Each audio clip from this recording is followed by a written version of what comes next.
Greetings, everyone. It's an absolute thrill to be here with you today with the All India Institute of Medical Sciences, your 10th annual conference in New Delhi. Here we are actually in New York, in Albany, at the State House on a very significant day. You're going to be watching this on March 6th, and March 6th is the very first World Lymphedema Day. And today, at the State House, the legislature is going to pass a resolution being the very first political body to honor World Lymphedema Day. And we'll be talking to some of the legislators a little later after it passes through both the Senate and the Assembly. I first of all want to thank Arun Rekha. Thank you very much for making this opportunity. Dr. Gojia, who really arranged for this to happen. Thank you for this opportunity to really join you at this conference.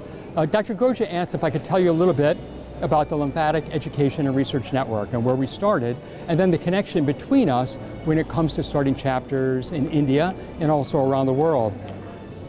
The Lymphatic Education and Research Network started in 1998, and it started as a result of a couple who had a child who turned out to have a primary lymphatic disease.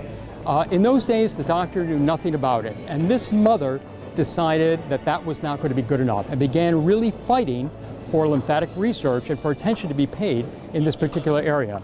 The result was the creation of this organization, originally called Lymphatic Research Foundation, where the focus was on research. A few years ago, we decided now we really need to expand our mission, and we became the Lymphatic Education and Research Network.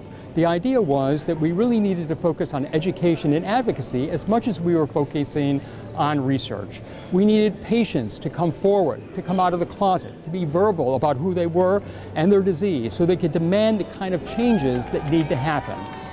As we know, we are dealing with a disease, lymphedema, that affects up to 150 million people in the world, far more than many other diseases that people are very aware of. When I met Arun Rekha at a conference in San Francisco just last year, we began comparing our notes regarding this disease in different countries. And it was at that moment that LE&RN's eyes were opened, that what we do needed to be expanded throughout the world. My understanding is that in India, there are up to 40 million people who suffer from lymphedema. 20 million of those possibly from filariasis.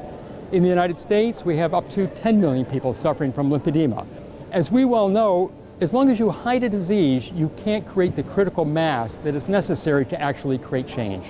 And that's why it is so important to us to reach out to India and other countries around the world to become part of this mission to make this a global priority.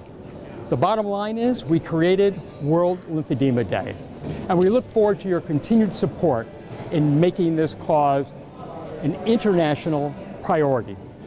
We look forward to you reaching out to LE&RN, that's doing international research, our journal, our tissue bank, etc. And we look forward to you carrying that message throughout India and being your partner in really making this cause the priority it needs to be. Thank you very much for this time. I'm Bill Repicci, the Executive Director of Lymphatic Education and Research Network, and I really appreciate you giving me this opportunity to share time with you. Thank you. Today, New York State Legislature was the first to declare today World Lymphedema Day, and that goes a long way to educating legislators and others about the importance of learning about this disease and also taking steps to get rid of this disease through funding research, trials, and other methods. We need to focus on lymphedema, and we need to be able to get funding into lymphedema, and we need to be able to resolve and to cure lymphedema. So hopefully, India, you will follow, and you will do the same thing that we've done here in this great state, in being the first country to come out in support of Lymphedema, World Lymphedema Day.